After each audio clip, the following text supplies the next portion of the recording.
بسم اللہ الرحمن الرحیم۔ خیر الناس من ينفع الناس۔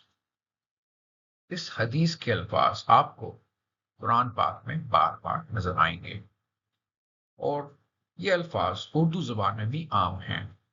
آئیے ان پر فوکس کرتے ہیں تاکہ قرآن کو سیکھنے کا سفر اور بھی آسان ہو۔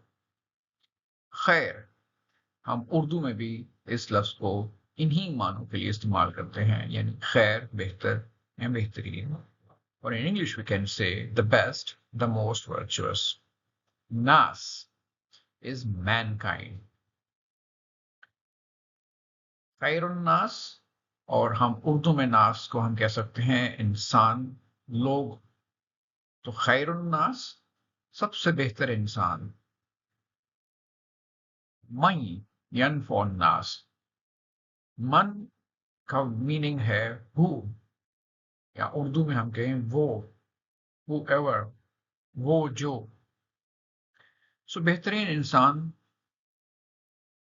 وہ ہے ینفع۔ آپ اس لفظ پر غور کریں، ینفع جب یا لفظ کے شروع میں جڑتا ہے تو وہ کی علامت دیتا ہے۔ اور اگلا لفظ ہے نون، فے اور عین، جسے ہم اردو میں نفع کہتے ہیں۔ نفع، فائدہ۔ سو بہترین انسان وہ ہے جو نفع دیتا ہے یا جو فائدہ دیتا ہے۔ The best of the mankind is he who benefits or helps ناس۔